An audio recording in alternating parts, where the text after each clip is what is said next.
వృశ్చికం వారికి కనుక చూసుకున్నట్లయితే మీకు ఈ అష్టమ లాభాధిపతి అయినటువంటి బుధుడు పంచమ స్థానంలో కుజ శనితో కలుస్తున్నాడు.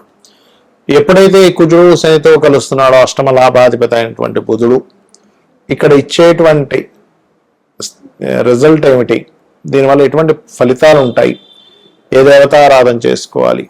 ఇంకోటి ఏంటంటే ఇక్కడ బుధుడు మీకు ఏప్రిల్ 9 నుంచి దీని ప్రభావాన్ని చూపిస్తుంది. ఏప్రిల్ 11వ తేదీ ఎంటర్ అవుతాడు, కానీ ఏప్రిల్ 9 నుంచే దీని ప్రభావం ఉంటూ ఉంటుంది దేశకాల పరిస్థితుల మీద కానివ్వండి, వీటన్నిటి మీద.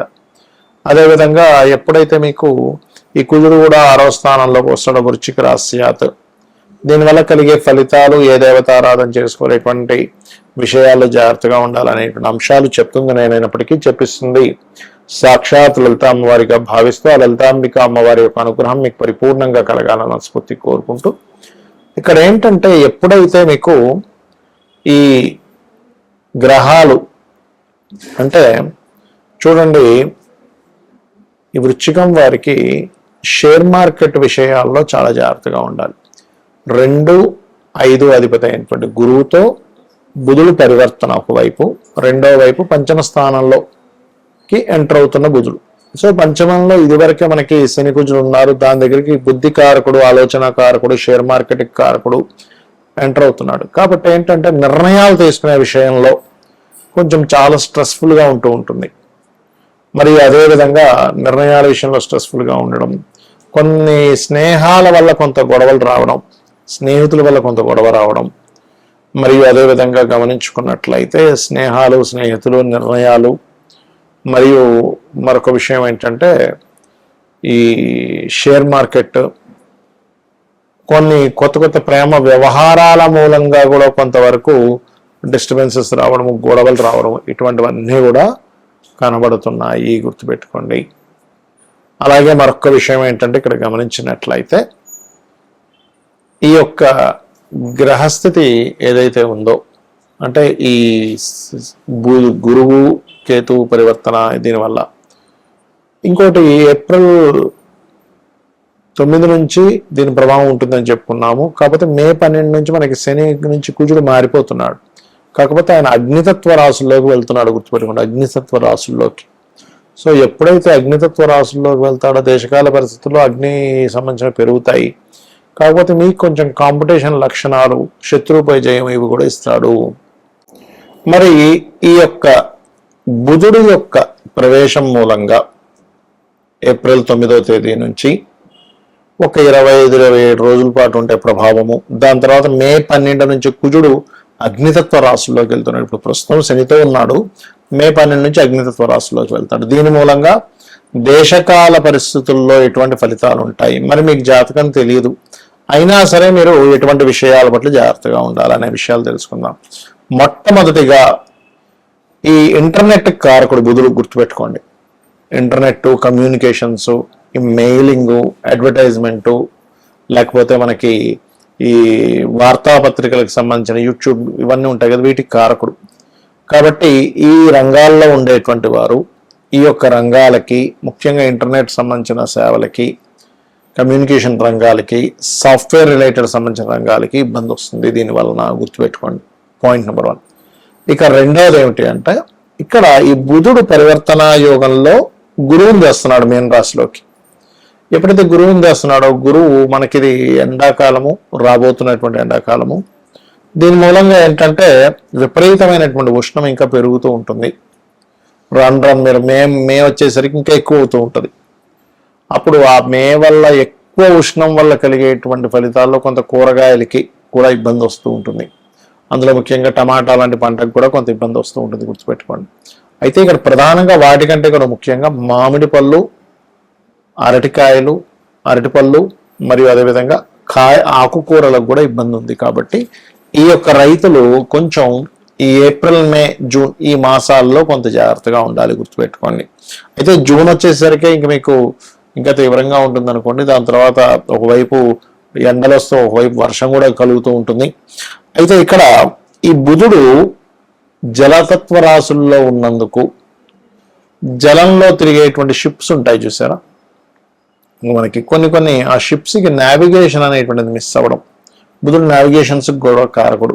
అంటే మనం ఎటు వెళ్తాము, ఏంటి, ఎలా ఉంటుంది అనేటువంటి వాటికి కారకుడు. ఈ నావిగేషన్స్ కూడా మిస్ అవ్వడము, ఈ ఎయిర్పోర్ట్స్ దగ్గర లేకపోతే మన ఈ ప్రయాణం చేసేటువంటి ఫ్లైట్లు సంబంధంగా కూడా కొంతవరకు ఇబ్బంది రానుంది ఈ యొక్క సమయంలో. ఎందుకంటే వాయుతత్వ రాసుల్లో ఉండేటువంటి గురువు బుధుడితో పరివర్తన యోగం వల్ల మరలా మీకు ఇక్కడ ఈ యొక్క శని కుజులతో సంబంధాలు ఉంది. కాబట్టి ఫ్లైట్లు నడిపేవారు, ఫ్లైట్లు నిర్వహించేవారు, లాస్ట్ టైం కూడా మనం చెప్పుకున్నాం, అప్పుడు ఒకసారి మనకి 1200 ఫ్లైట్ల దాకా ఆగిపోయి చాలా ఇబ్బంది అయింది చాలామంది ప్రయాణికులకి. కాబట్టి ఇప్పుడు కూడా కొంచెం ఈ బుధుడి యొక్క ప్రభావం వల్ల ఇటువంటివి ఉంటాయి. అదేవిధంగా మరొక విషయం ఏంటంటే షేర్ మార్కెట్ ప్రధానంగా, ఎందుకంటే బుధుడు షేర్ మార్కెట్కి కారకుడు అండి.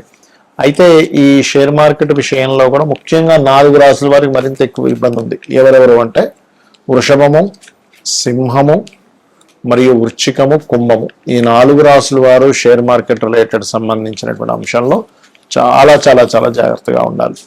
కాబట్టి ఈ యొక్క అంశాల్లో ఇప్పుడు నేను ఏవైతే అంశాలు చెప్పానో ఈ యొక్క అంశాల్లో చాలా జాగ్రత్తగా ఉండాలి ఇప్పుడు ఉన్నటువంటి గ్రహస్థితి రీత్యా చూసుకుంటే.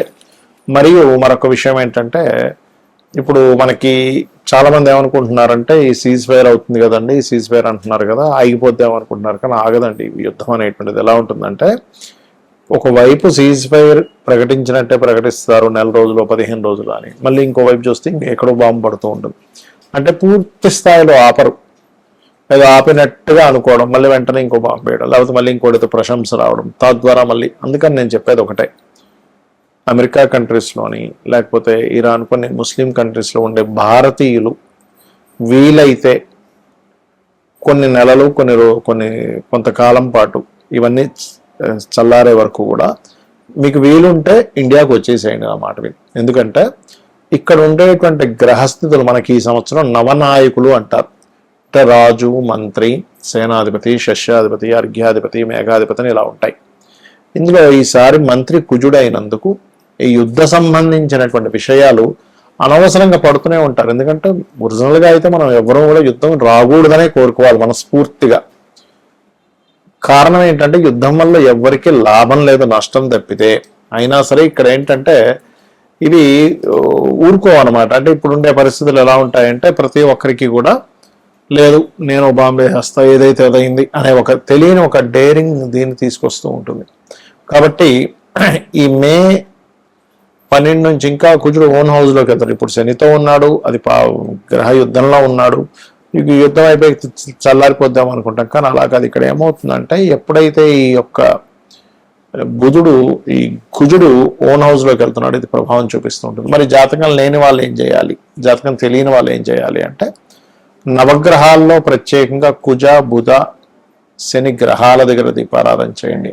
కాస్త గోశాలలకు వెళ్ళి గోవులకి బెల్లము, క్యారెట్స్, గోంగూర లాంటివి తినిపించండి. చండీ వినండి. చండీ మీరు ఎంత వింటూ ఉంటే అంత బాగుంటుంది, గుర్తుపెట్టుకోండి. చండీ పారాయణం చేయడం, చండీ వినడం, రుద్రం వినడం, రుద్రాభిషేకం చేయడం. ఇంటి నుంచి మీరు బయటికి వెళ్ళేటప్పుడు కొన్ని సరిహద్దు ప్రాంతాల్లో ఉంటూ ఉంటారు, లేకపోతే కొన్ని దేశాల్లో చాలా ఘోరంగా ఉంది పరిస్థితి. అలాంటి దేశాల్లో ఉండేటువంటి వారు కాస్త మీరు ఇంటి నుంచి బయటికి బయలుదేరేటప్పుడు మీ యొక్క ఇష్టదైవాన్ని మనస్ఫూర్తిగా తలుచుకొని అమ్మ నువ్వు ఉన్నావు, నువ్వే నన్ను రక్షిస్తావనే బలమైన నమ్మకంతో బయటికి వెళ్ళిరండి. అప్పుడు ఏమవుతుందంటే ఎటువంటి ఇబ్బంది మీకు కలగకుండా ఉంటుంది. శ్రీమాత్రే నమః.